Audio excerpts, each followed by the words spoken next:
The subcontractor is not me saying, hey, Matt, I'm going to pay you $10.99. You're now a subcontractor. Congratulations. So basically what you're doing is you're breaking the law and you're creating an environment where you're taking advantage of people. That is not a subcontractor. No, that's misclassification of employees. If you're going to subcontract, Do it the right way. do it with a reputable company and do it the right way.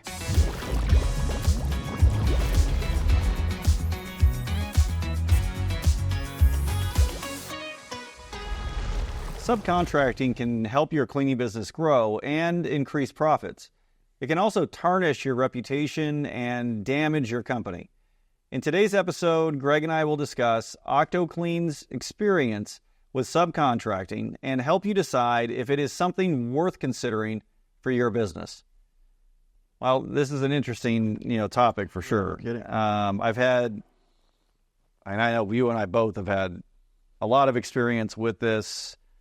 Either, we haven't done it a lot. I mean, we've done it enough to know some things, and so we get to talk about that. But we've also heard some of the horror stories of, other companies that have used this as their primary, operations model. Period. And it's just they don't clean; they subcontract. They subcontract everything. I mean, that's what. Yeah, I mean, they're just subcontractors. They're contract holders, basically. So they sell contracts, and then they work with a handful of local, sometimes local companies that perform all their cleaning. So, and I know this has been a hot topic. I mean, we've had a lot of comments come across from our listeners, and viewers about this. It's very, very hard. So, the question that I think everybody would like to know is does OctoClean subcontract? Well, I'm gonna create this a little bit. First of all, in a legal sense of things, as a franchisor to our franchisees, the legal sense of that, right, is that we subcontract work to our franchisees, and that's the legal term. But it's under the control of a franchise agreement that the state recognizes, and most states recognize, unless it's a non-registration state, recognize as a governing contract. It's a non-registration. They still use something, right? And really, it's just fairness, right? Is it fair for you as a franchisor? Yes. Is it fair for me as a franchisee? Is the payment, the monies, how you get paid and how I get paid, is it clear? Yes. Is there anything in that agreement that says, that's out of control? The franchisee has too much control, the franchisor has too much control. That's the safeties of a franchise agreement. Yeah. Where, like you're saying about subcontracting, I think you should first define what subcontracting is. Because subcontracting is not me saying, hey, Matt, I'm going to pay you $10.99. You're now a subcontractor. Congratulations. And you're like, I don't even know what that is, but thanks, man. So in a legal sense in California, and I'm sure there's going to be somebody who's like, well, that's not exactly what it says. I have attorneys, and those attorneys tell us exactly how to do it. They draft up contracts. They say this is how you can do that so that you're able to legally operate in different states. And so I am not an attorney, don't claim to be one. But I have been in front of a judge and with a franchise agreement or not a franchise agreement, with a sub-agreement, and the judge actually went to the law, wherever she goes to, came back and said, yeah, your agreement is, you are indeed a franchise or a subcontractor to the person who was trying to take me to court. And it was just like, so, yeah, we have some experience in this. So here are the basic things that I would say you have to do. And I think this is going to be a question that's asked later, but I think it's just better that we get it over with. Yeah, because I think people want to discuss it. So OctoClean does subcontract some of its contracts in the 2 states that we operate in. Big news, OctoClean family. We're excited to share that we will be speaking at the ISSA Show 2024 in Las Vegas, the biggest cleaning conference in North America. We'll be sharing our tips for bidding commercial cleaning jobs and sharing free resources right in the middle of their showroom floor, where there will be cleaning equipment, products, and tech available for purchase. We would love to set up a meet and greet and potentially a workshop so that we can see you in person and offer advice. We need at least 15 of you in attendance to secure the workshop. What do you say? Will you be attending ISSA, and is this something that you'd be interested in? Links to the ISSA website are in the description below, along with a registration link for our in-person workshop. Please fill out the form if you're interested. We look forward to seeing you there, outside of the franchise agreement. In order to do this legally in any state, but specifically in California, there has to be a test that's passed. It used to be, what they call the ABC, and now I don't know what, it's like the impossible test. Yeah. We cannot subcontract work to anyone unless they have an independent LLC corporation formation of some sort, right? Number one. They also have to be doing work outside of whatever it is that we are assigning to that person. They can't be exclusively doing work for us. And and if it's because we can't be their only account, right, correct. They need to be able to show that they are profiting from other contracts outside of whatever it is that we're assigning to them. They have to have the required insurances, and we send over to them what is required, and it needs to be current. So liability, bond, workers' compensation, all of the things that are necessary. They also have to be part of the equation for bidding the location. Yeah. It's not, it's $5,000. Will you take it? Right. If we go to them and say that we have an account for you, and here's what this account is worth, and they have there's no exercise of bidding being done, then that's not it's not subcontracting. That's finding, it's circumventing, and any of these miss something employees. Misclassified employees, because you're creating. So that's basically what it is, right? And then there has to be a master subcontractor agreement that is signed and executed between the two corporations by the officers of those two corporations, and then we have to maintain, they have to bill in, invoice in. We have to then submit payment. It's a business-to-business relationship. Yeah, so you're in essence, to pull it all away from Matt saying is, I'm subcontracting with, I'm OctoClean, Matt's ABC Janitorial, has a janitorial company in Lancaster. I'm not in Lancaster. Hey, Matt, we're looking for a sub out there. Is that something you'd be interested in? Yeah, I'm interested. Go to this building, send me a quote, and we'll see if we can talk. Right. That's a sub. It's sub. Not, Matt comes in as an employee, and I'm like, hey, Matt, we really don't hire employees. We hire subs. You're correct. So, but you need to be in an OctoClean uniform. Here's your keys. You need to be here at this time. Make sure you start cleaning at 7, and make sure you're out of that building by 12:30. Right. Okay? And I'll pay you X amount a month. That is not a subcontractor. No, that's misclassification of employees. Yes. And so, and this is what happens all over the country. Not just in janitorial. And not just in janitorial, but it is rampant in this industry. Yep. And it's creating, in specific markets that we're in, specifically Phoenix, it's creating a huge mess in standardization of cleaning practices, and equity to the employees. There's all sorts of concerns, and this isn't something that didn't happen in California. In fact, it did. That's where they're at now, and that's why the regulation is in place. The laws are where they are. Are they overreaching a bit? Absolutely. Is the state going a little too far? I think that there are times when I could say yes, but it's not. But seeing that overreach in, let's say, other areas, like you mentioned Phoenix. When we got into Phoenix, they would just have subs that just would never pay their.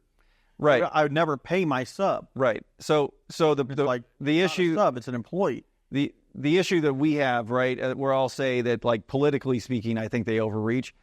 The reality, we would never be a predator to employees and pay them 1099 and do the things that you just talked about, like misclassifying employees like that. We wouldn't do that. And so for us, when they're like, well, you have to follow all these steps, I'm like, well, so what? We're already doing this stuff. It's no big deal. But they really open our eyes, though, in Phoenix. Right. It's rampant. If there's no one there saying they can't do it, or, you can't do it, but I'm not going to regulate it. Right. And this misclassification of employees, so that you can, as a business owner, can control the outgoing expense, right? The payroll cost. You're doing 1099 because you don't want to have to worry about the variables of payroll. And you don't want to train. You don't have to worry about workers' comp. You don't have to worry about so basically what you're doing is you're breaking the law, and you're creating an environment where you're taking advantage of people who usually are those that are in the fringes, right? So you're dealing with they can't afford to hire a lawyer to sue. Correct. Or don't have the knowledge, or maybe they're even not here legally. And so what are you going to do if I don't pay you? So this is a hot button for us because we only subcontract if we can verify all of the things. Are they a legitimate company? Have we checked on the state website that they have a current corporation that's been filed? Do they have other business? We ask for references so we can call some of their clients and get references. Do they have the insurance? Is it up to the level that we expect?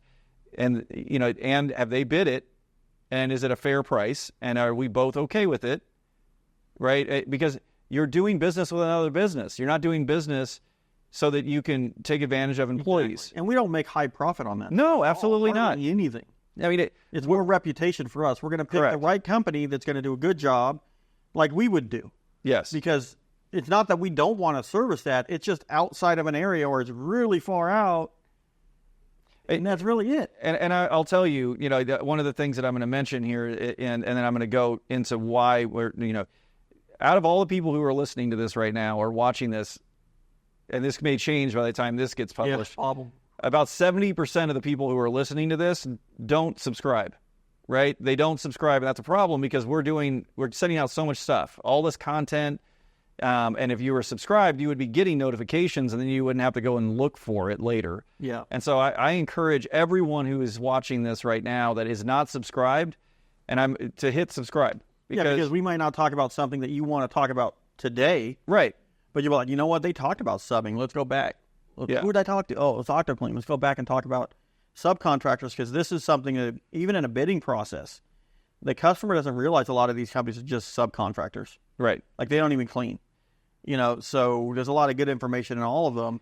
So just subscribe. It's not going to cost them anything to subscribe. Just do it. Just do it. And I brought that up because we may lose some subscribers with what we're about to talk about and what we are talking about, because I'm going to get up on a pedestal and I'm going to have this conversation, but because they didn't have to sit in a room and talk to all these employees that didn't get paid and see the outcome. That we've sat in rooms with employees that were subcontractors. Yeah, it's really sad, man. Well, and I question at times when I see that how much people don't pay these folks. They're taking advantage of they're misclassifying. They're paying them whenever they want to, and if they don't pay them on time, they're like, payment. Like, we'll get it. Yeah, well, we're a little short on cash, but it's a question that's going to pop up later. In most cases, they're paying out only 50% of whatever that contract is and doing absolutely nothing for it. Like they're doing nothing for their 50% profit. And, it's criminal, right? And so if you're doing it, you need to stop, right? And find a better operations model. And I do want to be empathetic. I say empathetic because that means that we've done it. I want to be as understanding as I can be that it's hard to unravel this, right? So if you have created an operational, model that includes misclassifying employees as 1099 subcontractors, now you're going to be in this situation where you're like, okay, well, how do I turn them over to W-2? Yep. And because those employees, there's going to be a handful. This is the rub, right, that I get from people. Well, they're happy because they work. I pay them 4 hours and they're only working 2. Well, you get better employees when they're employees. The employees that you're usually paying like that are going to be very transparent. They're hiding from the state because they didn't pay child support. Yep. They're hiding from the government because they probably owe them taxes. Yeah. They have a record, so they can't get a job anywhere else because you're not going to pull a record out of a 1099 employee. So the quality of work you're getting, it's bad. Well, and you're making a really bad decision, and now let's just go into it. You're stuck. You feel stuck. Transform that. Get rid of everyone. Probably. Yes, probably, because when you start going in it and you're going to do W-2, you're going to do I-9s. You're doing all of the right things on onboarding them, and then you're telling them, okay, you're going to get paid X dollar amount per hour, and this building, in order for it to be profitable, we need you to get in and out of this building in 2.5 hours. And they're like, why would I do that? You are giving me tax-free money. Yeah, at 4 hours. At 4 hours. Spending 45 minutes in here. And I was spending no time at all. So then, it's very tempting to sit back and say, yeah, I'm not going to do anything with this. Because the reward is the opposite, though. So once you unravel this, and I've unraveled this with people before, with consulting clients, the amount of profit once they unravel it is just shocking. Yes. Yes, they have to do more, right? Their employees do a better job. They're working either if it's a route, they're going from building to building to building. They're doing it with less employees. They can sleep at night not worrying that the government's going to come and get that letter in the mailbox. So it's something that, it's important. Do it the right way. And besides that, it's your employees will want to stay. I mean, we lost a hospital, and I've never had employees like they were crying because we were leaving. Yeah. Because we've been there. We've cleaned. We all night, next day, early morning, and it's hardworking people. Pay them what they're worth. Yeah, for sure. Like, well, I am paying them what they're worth. I'm paying them 4 hours, only takes them 2. No, that's not the people you want. No, what they're taking advantage of you. Well, what they're doing is they're paying for the lack of supervision plans. Yep. Right? Supervisory plans are out the window. If they get a complaint and they're like, well, how many hours are you spending at this building? And they're like, well, I'm only spending 2 hours. He said if I spend 2 hours, you'd pay me for 4. Or if I could get it done sooner, that you would pay me, for 4 no matter how long it took. So instead of supervising, what do they do? Well, you need to spend 4 hours because that's what I'm spending. There shouldn't be any complaints here. And so they're turning these people into little micro businesses. But those people who are doing this stuff don't, like the sub people, the 1099 misclassified employees, they don't know how to run a business. They don't know how to do the work. Yeah. And so you're treating them like, second-class citizens. And you need to treat them right. Business is hard. I mean, if you're going to do this, you need to do it correctly, and you need to avoid all of this stuff, because what is the major issue here? The major issue is that you're going to have some significant reputation issues. Because those employees are going to go and tell a bunch of other people. They could go to your client and say, I'm not getting paid. They're treating me poorly. Like, they yell at me. You're not going to be able to control uniform code. You're not going to be able to control cleaning quality. All sorts of issues that come from doing it this way. And so, if you're doing it, avoid it. If you're going to subcontract, do it the right way. Do it with a reputable company, and do it the right way. Go out there, see them, you see their operations, talk to their customers, and get a number. Subcontracting, and get a number. I think in this industry, like that is actually subcontracting. When they have to do your subcontract, that's subcontracting. And I would, like a construction company would do. Yes. I'm subcontracting to you, Mr. Electrician. Right. As you know, electrical, you're good to go. Okay, good. In janitorial, it's not that. It's fighting people off the street and saying, hey, you're now a subcontractor, and they don't know what they're talking about. No. And it's a mess. Well, no, we do not do that. And if you're going to do this legally, right, and have the contract and all the insurances, and you've done your due diligence, it's still hard. And you should expect that you're going to make anywhere from 15 to 25%. Yeah. Maybe 25. If you're lucky, because what you're doing is you're subbing the work out to a company who's going to handle everything. The supervision, the chemical, the equipment, HR, everything. Everything. So if you're making 20%, you're doing really well. But we know that that's not what people do. So we're going to answer that. You still got to go see the customer. Yeah, correct. That's another thing. You still got to go out there, and you still got to go, periodically and go see the customer. How's everything going? Because you're the contract holder. Right. And I think it's also important that from a what we do is if we have to subcontract something out, we tell the customer, this is an area that we don't have, adequate coverage. And so we are going to subcontract this to a local vendor that is a strategic partner. That we've done our due diligence. We're ensuring that everything is buttoned up. The insurances are in place. Are the same as it would be for a franchise. Everything is the same. Right. And so they know, because, what's going to happen is that they have a complaint, and we're going to walk in with an OctoClean shirt on, and the vendor is going to walk in with their company shirt on, and they're going to be like, who are you? And who is that? Who's this person that's with you? I hired OctoClean. Just be transparent. Yeah. And let them know, like, this is how we do business. In this area, this is how we do business. And instead of trying to hide it. Yeah. It's just not the right way to do it. So I would say, if you can get 20%, you're in good shape. So we already talked about the individual cleaners, and we talked about reputation. There's so many things that can come up about that. Ultimately, what I would say to anyone who's either considering doing it because it's quick money, because I know that on the internet there's a lot of people that are trying to sell, this is how you can start a service business fast. Yeah. And all you have to do is find a bunch of subcontractors to go out and do the work. There's a company out there that does that. They sell the area so you can sell a bunch of subcontractors. Right.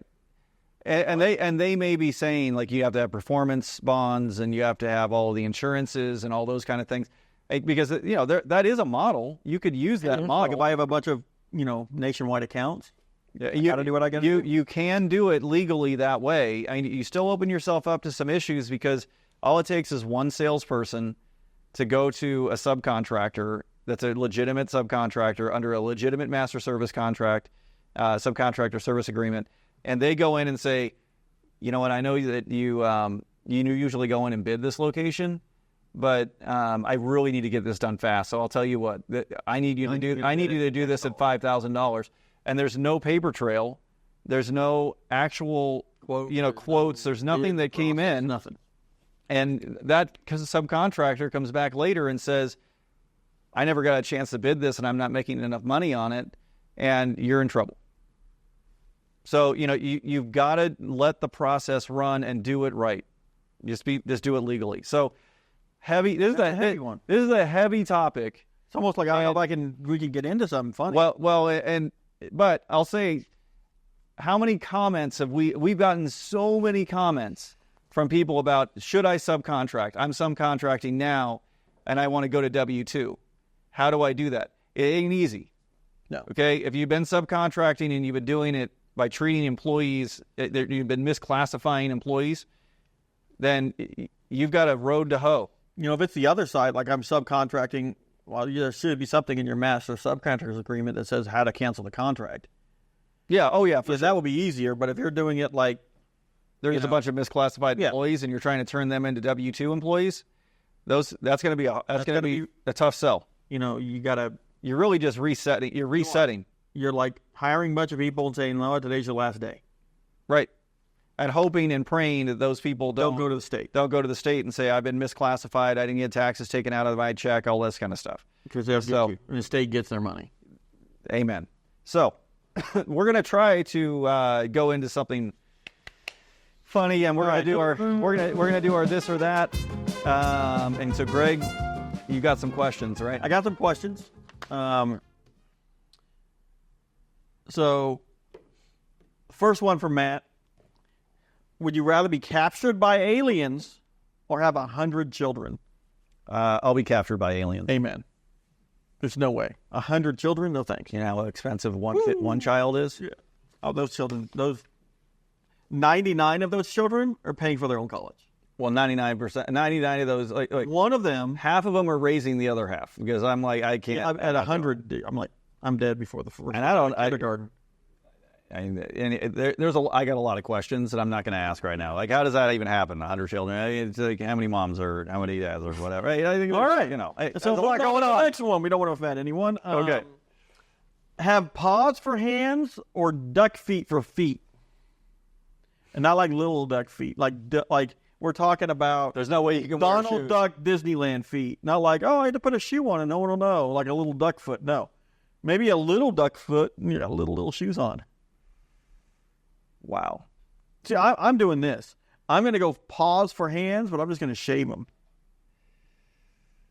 You'll have claws too, though, right? Hey, you're going to be messing with me. I can't play golf anymore, so maybe I'll go duck. You don't have thumbs, though, right? Yeah, that would be...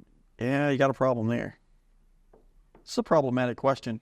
I'm going to go with duck feet and just lean into it. And just be like, hey, I'm going to lean into it. Like, hey, these are... this. We could be in the Olympics. This is my shoe We game. both have duck feet. How fast you could swim. You'd be like Michael Phelps, man. Yeah, I mean, how many Olympic medals you'd get having duck feet? I'm going with duck feet. Okay. This one is weird because have a snake in your toilet or walk over a beehive. Now, in my past, I was in the Navy and we were deployed in certain countries. This is something you actually have to worry about because I don't know how the snakes get in the toilet, but they're in the toilet. Wow. So the snake in the toilet is nightmare fuel for sure. Exactly. I'm outside going to the bathroom after that. I can't think there's a single person on that's listening or watching this right now. They can say that they didn't worry at some point that something was going to come out of the toilet. Some people like snakes. They'll be like, "Oh, look, it's a snake! Yay, I got a free pet." Be like, "Not me." No, I don't want to. But then I just heard something on the news about some like people got like a swarm of bees killed two horses. They can kill you. And but it's not people going to just walking over it. If I'm just walking over, I'm walking over bees, man. I'm not getting the snake. I'm just going to walk really fast. I'm not doing the snake in the toilet. I'm walking over bees. I'm not a snake person. That is not happening. I'm not into reptiles. It's not happening. And I think that, let's see if I have one more for you, Matt. One more. Let's see. I know I had some here, and you can just use one of the ones that Andrea gave me. That Andrea and Elvis gave us. So let's do this. We already did the lottery question. Eat a spoonful of wasabi, or drink a shot of hot sauce. Hot sauce. Yeah. I mean, the wasabi thing, I'm going to tell you, I love that. I love to hate. I don't know if that's even the right description. But when I go have sushi, like, I will douse wasabi. I like wasabi. And it will just, like, burn, like, the back of my head big time. Yeah, I just start sweating. And I'm... Gotta get the towel. But I'll sit in the restaurant. I mean, we're talking a spoonful. I would be holding my head like this. Like a baby spoon? Like, I don't care if it's a baby spoon or not, man. That wasabi is gnarly.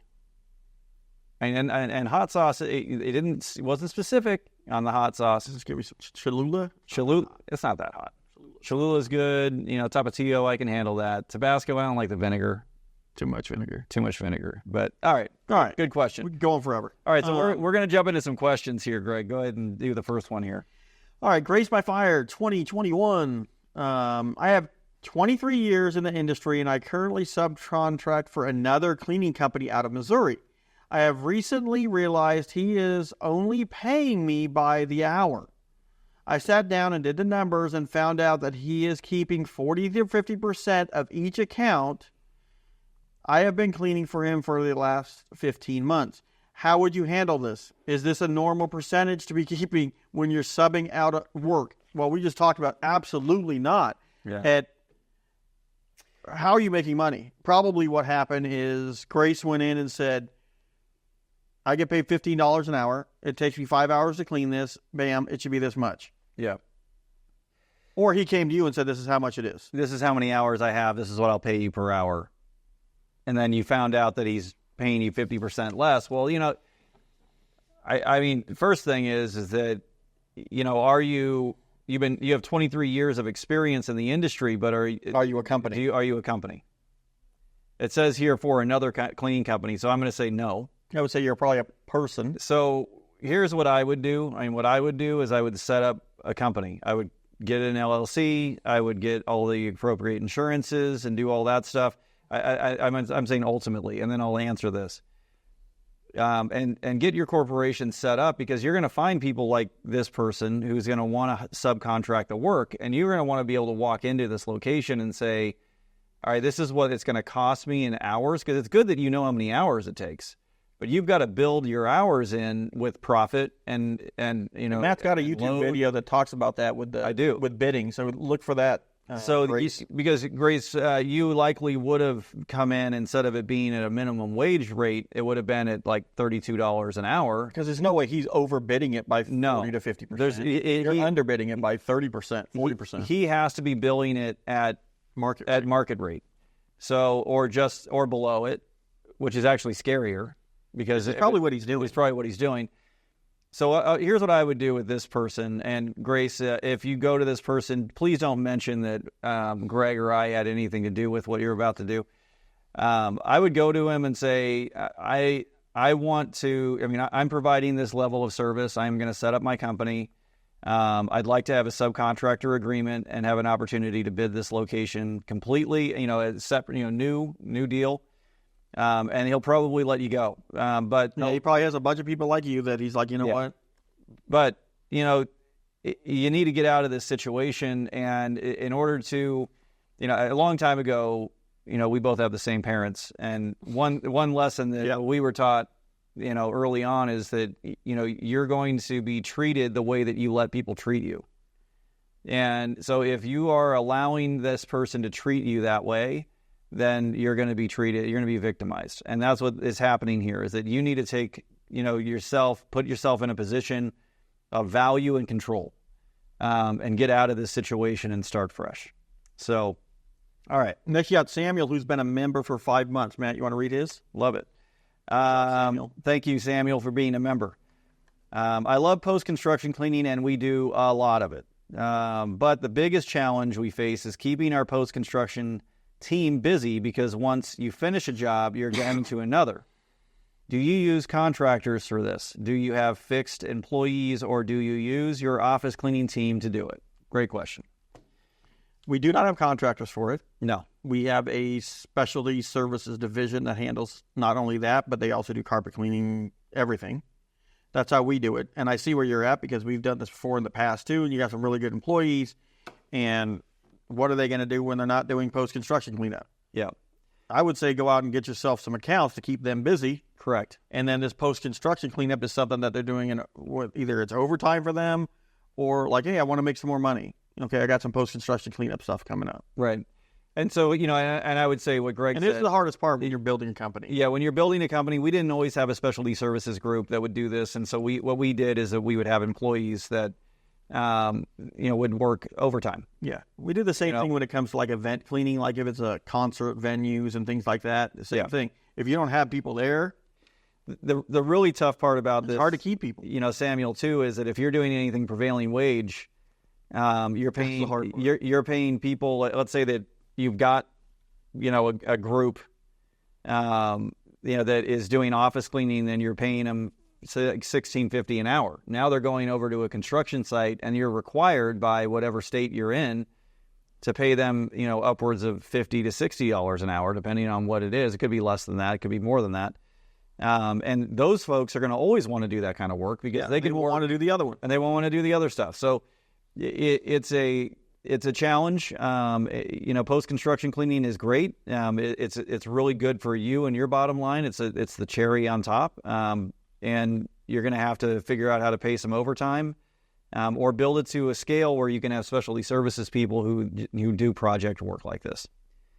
All right. So last question today, from Paul Lorian, 54204 asks, I recently installed a glass railing. Before the install, the glass was laid flat on the deck with pieces of cork separating the glass panels.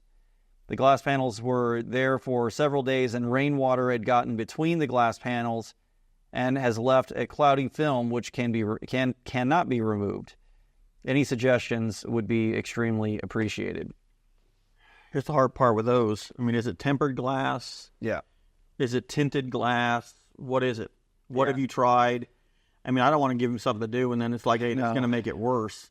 I'd say first thing you need to do is reach out to wherever the glass came from and figure it out, like, hey, is this a problem? Because really, if it was outside, it's a manufacturer's defect. It's either a manufacturer's defect or the water sat there and it dried and it's just hard water, right? Yeah. It's just a large portion of hard water. Without seeing a picture or without something like that, I wouldn't want to recommend anything because you know, if it were like if it's foggy between the panels. We dealt with this yesterday at a walk we went to. Yeah. Like if it was that glass, I would say it's faulty because the glass is made to be outside. It's a railing. You're standing on it. Right. It shouldn't do that. But like you're saying, if it rained and it got wet underneath and then the water dried, you might be just doing hard water. You also might have made it really hot and humid in there, and now that it's ruined. I'm actually worried now. I was thinking about that glass. Anyway, there's no railing on that. There's no railing. How do you clean in between it? Because there's no seal. Anyway, I got you, bro. We're geeking out on some cleaning. Thank you, Paul. Sorry we couldn't help you more with that, but it's not an easy question to answer because there's just so many variables there. All right. Well, I think that wraps us up for today, and we really want to. Paul, if you need, go ahead. So, Paul, if you want to send some stuff over, write a comment, and Moses will get our contact over to you. Yep. So we want to thank everybody for watching or listening to this episode of the OctoClean podcast. If you're watching on YouTube, please like and subscribe. Leave a comment with the topics or any questions that you have. But any topics, anything you want to see in the future, please leave those in the comments. If you're listening, don't forget to rate and review the podcast. And with that, we'll see you guys next time. We'll see you next time. Thanks.